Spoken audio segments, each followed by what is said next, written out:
What is up, YouTube? It's your boy, the Black Exorcist, and here I am bringing you another video. This video is called What Gaming Means to Me, and in the background I got some Mirror's Edge 1 I'm playing, and I chose this game because like it's one of my favorite games from back in the day. You know, it actually means a lot to me, so I was like, you know what? It kind of makes sense to choose this game over some other games.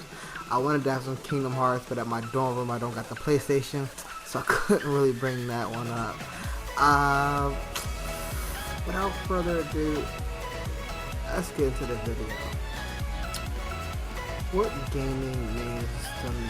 Gaming is something that helped me out of countless dark times.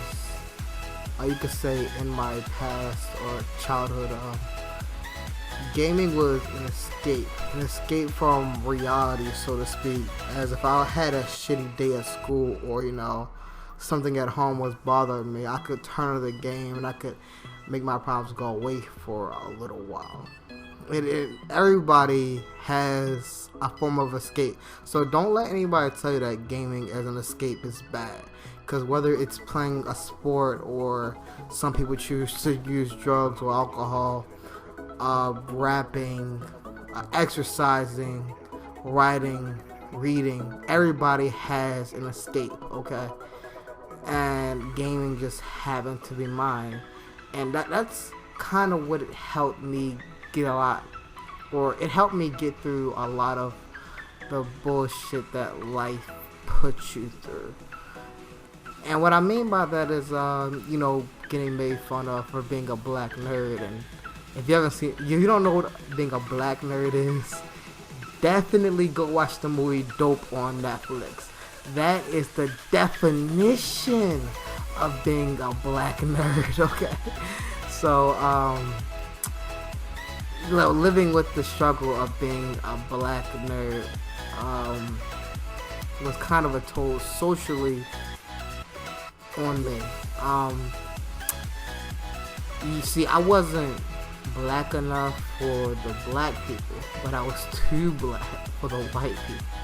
So I didn't have a lot of friends growing up, and you know, most of the friends that I did have were the rejects, were the outcasts, you know, the people who you know, played a lot of video games. And you know, that was my common ground with people. It's like, oh, you know, I'm a gamer too, I game all the time. And you know, that's how I was able to talk to some of the friends that I had, some of the other outcasts. But even before I had that, I had games, you know.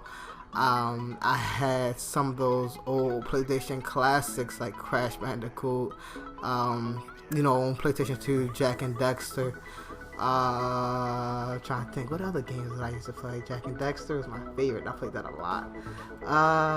James Bond, I love James Bond. Nightfire, GoldenEye, some of the greatest. So you know, those helped me through, you know, those times. And my favorite game, I didn't get around to playing it till much later in life, even though it came out in 2001, I believe, and I didn't end up playing it till like at least 2010. 9 years later. And it's a story, because I was talking to a friend of a friend, okay? We actually became good friends, and I've never met him. Like, this is before you found the friend online, right? I had a friend of a friend, and we had a 3-way phone conversation, and that's how I met him. And I would, you know, and I would just start talking to him without that other friend as a conduit. We would just start talking, and he would say he was playing a game called Kingdom Hearts, and I didn't know what that was. And I remember actually used to watching those what Smash Brothers characters would listen to on their iPods or whatever. And I think it was Zelda, maybe Zelda or Peach, but I think it was Zelda. And her theme was Sanctuary from Kingdom Hearts 2. So that was the only thing that I knew about Kingdom Hearts, was because it had that fire song, and I wanted to play it, but I just didn't know where to find it. And this is before like I was really savvy on the internet. Like, I mean, not even savvy. I just didn't realize that I could Google that, or like go to GameStop and just like ask for that. I thought it had to be like a new game or it just had to be on a GameStop shelves, you know. And so I couldn't just drive to GameStop. I was young, so I had to, you know, make sure that I could go there. And one of the times that I went to the one that I went, they didn't have that. So, you know, I didn't end up playing Kingdom Hearts until, you know, later in my lifetime at 2010. So how old was that? It was 6 years ago. 13 years old, I didn't play my favorite game. And it actually came at the best time possible. Because in middle school was actually probably one of the worst years of my life. Socially, anyway.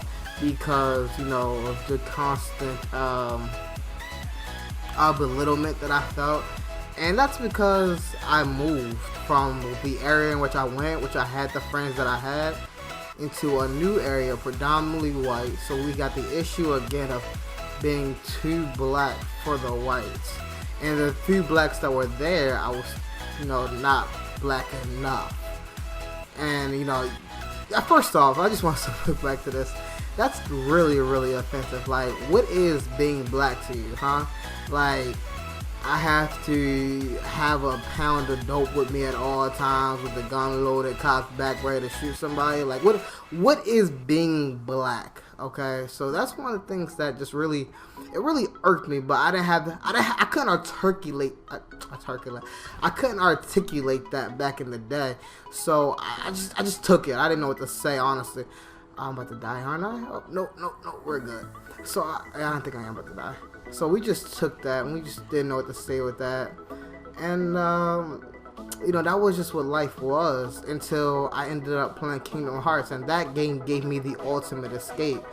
Because like, in that world, seeing the way Sora connected with everyone else, that was, you know, yeah, it was cheesy, it was sappy, but it was friendship. It was like the ultimate friendship, if you ask me. And I just think that has such a powerful impact on my life. Scenes especially where like you would see everything that he's did for his friends, like when he sacrificed himself for Kairi, or when he kept on going and pursuing after Riku, even after seeing what the doctors had did to him. Like, that attitude changed my perspective on life. It helped see the not so bad of the world. And, you know, that only strengthened with Kingdom Hearts 2 when you saw other, you know, new characters like Roxas, an empty shell in a sense, find light. And then that, you know, it increased with Axel when you see someone who actually was on the negative side come back to the light. And, you know, this is all metaphorical. You know, you just gotta read into it. Or maybe it's not. Maybe it's just simple. But, you know, people like me read into it because, you know, it's something that we need to get through, you know, the day of our lives, you know. I think that this game came to me at the right time. If it came to me sooner, you know, something negative might have happened in my life. Maybe if it came to me later, it might have been too late. But I think it came to me right at the right time that it could change my perspective on the world altogether. And, you know, sometimes I still have, like, you know, negative thoughts or not positive ideas and, you know, stuff like that. But the overall feeling that I get when I replay Kingdom Hearts, or, you know, when I play a new game that has an emphasis on positivity or, you know, what's the word I'm looking for? Being optimistic, you know, that changes my perspective on life, like, immediately, and it helps out. Even with some games that don't necessarily do that. You can say, so you can give an example. Mirror's Edge, for example. Mirror's Edge isn't necessarily a game with the story that's going to be uplifting or real positive, but look at all the cool shit you could do. I mean, yeah, I suck at it right now. I haven't played this game the longest time, so I died a lot. And I'm kind of going to be ending up editing a lot of this stuff out, because the video is only going to be like 15 minutes, I think. And I got like an hour of footage, and most of it's me dying. But like, or me dying, or like not figuring out the puzzle or whatever. But like, if you play Mirror's Edge, or just from the beginning of the video that I showed you, you can see the beautiful movements and the parkour aspect. This game taught me what parkour is. This game got me interested in parkour. This game got me interested in losing weight. Even after playing this game again, while I was recording to make this video, it made me want to start going to the gym and running again, just so I can get back into a shape where I could, try to do some more parkour. Cause that's what this does, for me. It might not do the same thing for you, but this is what it means to me. The escape, the want to make yourself better based off of what you see in the game. But the problem with that is that you have to be able to decipher what's reality from what's fantasy. Some of the stuff in Mirror's Edge, like this shit right here, I don't know how that's possible, but hey, if it is, it's something I want to try. I don't think that that's reality. I'm not going to try it. That's fantasy. It looks like it's going to kill me. It looks like it's suicide. So you have to be able to, differentiate between reality and fantasy. But in the overall, it's that fantasy that could make your outlook on reality a bit more positive. And I think that's something that, you really have to look in the context, or take into context, when you're playing games or you're deciding whether games aren't good in your household for your children or anything of that nature. I think gaming, just as a book or a movie, can be really positive on someone's life. It can be just as influential as any book that you read. It can be just as influential as The Killing Mockingbird. It could be just as influential as The Catcher in the Rye. These different types of literature. You can even consider Harry Potter now. These different types of literature that really, really changes the perspective on life. And I think that gaming is now going to be a part of this. And it's just what it should be, Music changes lives, books, like TV shows, all these different forms of mediums and entertainment, they change lives, okay? They can make you want to do something different with your life. And that's positive. It could be negative, but for the most part, that's a positive thing, okay? It's a positive that you want to fix something, though, that you want to do something differently. It's not negative. It's not bad. Why would it be bad if you want to do something differently with your life? If it was a negative thing, you want to do something differently, I could understand. But no, if you want to get fit because you saw Faith running in Mirror's Edge and doing parkour, or from the Assassin's Creed games, that's another thing. There's the older Assassin's Creed games. They are actually pretty historically accurate. I mean, give or take, some of the things were actually, fantasy and fictionalized, to make a better story, to fit into the story. But a lot of it was true, and I can go to my history class like, yeah, I know this, or talk about it, because yeah, I know it from a video game. Sometimes video games end up teaching you. When I was in like 3rd or 4th grade, I think what it was, I could spell evolution because of Pokemon, and and everyone else could. I mean, we knew what it was because of Pokemon, but we could spell it. We knew how to do these things because of these games, and that's some of the most amazing things about it, because they have the potential to teach. You just gotta be willing to learn, okay? I think that's the most important issue here, is that you have to be willing to learn. Gaming is not negative, okay? It's not. Anything can be negative if you think about it. A book could be negative. Movies, of course they can be negative. Anything can be negative. It's just, if you want to talk about like a child and you're raising a child, you want to expose them to this material, well then you shouldn't. Obviously some games are not meant for children, just as some books are meant for children. I'm not gonna have my 7-year-old read what book is that? Catcher in the Rye. I don't really want them to read that one. First of all, I don't think they could. But if they could, I wouldn't want them to read it. I'll wait till they get older, Holden Caulfield was a savage. Okay. I don't really want that to happen. I mean, as a good parent, and I'm not a parent yet, but even somebody with my little sister, I wouldn't want her to read this yet. Just not yet. They're not ready for it. Just like you shouldn't want your kid to play Grand Theft Auto or you shouldn't want your kid to play Call of Duty. You shouldn't want to expose them to these things too early. You don't want to desensitize them to violence. That's a problem. That's a huge problem, actually. Desensitizing them to violence can cause, lasting damages on a lot of things. That's just something that you just don't want to do, especially for children, because they're going to imitate what they see.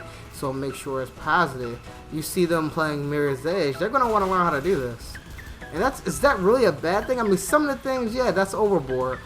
But kids just want to have fun. They're going to want to exercise, and they're going to have to learn how to free run and do parkour. And why is that a bad thing? That's not. That's a great thing, actually. It's really, really a good workout. You could take that from me, from when I used to try it. It could teach them, values of friendship. It could teach them morals. Like, just my personal opinion, I think that video games are important. And I think that, they are actually a new form of art that can have positive effects on the world if you would let it. And of course, there's going to be some people that it affects negatively, just like the same person will be affected negatively by a book or a movie or a song. We had mass murders before Grand Theft Auto. We had the Holocaust before Grand Theft Auto. We have slavery. We have racism. We have so many different plagues that are before the time of video games. So we really can't complain and say that it's just video games' fault, because in reality, it wasn't. It wasn't video games at all. And, it's not fair to assume that it's because of video games that this happened. And, well, I think that's all I have today. Tell me, leave it in the comments, what does video games mean to you? Like I said, they mean to me, they was an escape. There was a way to escape this mundane world of ours and to go into something new, exciting, and extraordinary.